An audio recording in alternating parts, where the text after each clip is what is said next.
দাদা, হ্যাঁ বলছি, এখানে কি একটি মেয়ে মানে বিবাহিত একটু আগে এসেছিল? হ্যাঁ, এক ভদ্রমহিলা এখানে অনেকক্ষণ বসেছিলেন। এক মহিলা এলেন, তার সাথে রিক্সায় করে চলে গেলেন। এই তো ওই দিকে গেলেন।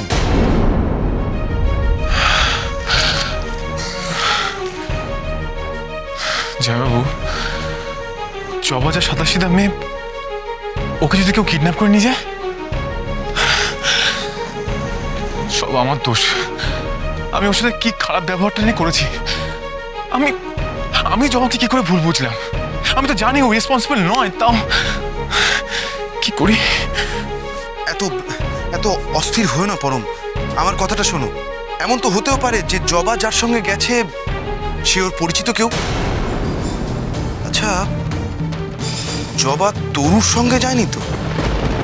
না মানে ওর সঙ্গে যোগাযোগ করেই তো সবটা ব্যবস্থা করেছে, তাই ভাবছিলাম। তাই তো। আয় আয় জবা, তুই এখানে একটু বস, আমি এক্ষুনি আসছি, কেমন? বস।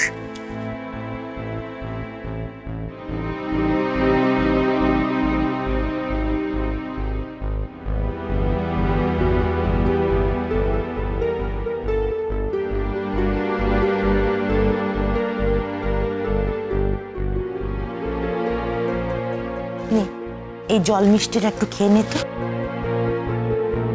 না না রমলা মাসি, আমি এসব কিছু খাবো না। সে কি রে, খাবি না কেন? নিজেকে এত অবহেলা করিস না। মনে রাখিস, মেয়েদের লড়াইটা মেয়েদের নিজেদেরই লড়তে হয়।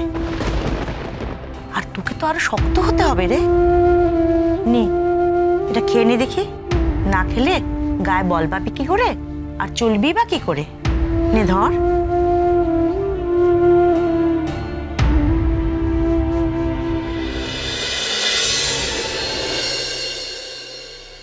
হ্যাঁ উকিল বাবু, হ্যাঁ না মানে হ্যাঁ বলুন বলুন আপনার, হ্যাঁ কত বললেন ফিসটা? হ্যাঁ হ্যাঁ ঠিক আছে ঠিক আছে ঠিক আছে, থ্যাংক ইউ। আমরা হ্যাঁ আমি টাকা নিয়ে পৌঁছে যাচ্ছি। হ্যাঁ, কত টাকা লাগবে? কত টাকা বললো? ও বললেন উনি বললেন যে তোমার ভাই শালা আমার ভাইয়ের লাইফ বরবাদ করে দিচ্ছিল, আর আমাকে কিনা তার জন্য উকিল ফিট করতে হচ্ছে। করতেই হবে, নাহলে এর বাপুজি যা জিনিস। তবে হ্যাঁ, সব খারাপ জিনিসেরই একটা ভালো দিক আছে। বেশি করে টাকা খসিয়ে কিছু টাকা নিজের পকেটে পুরে নেব। একটা সুযোগ যখন পাওয়াই গেছে তখন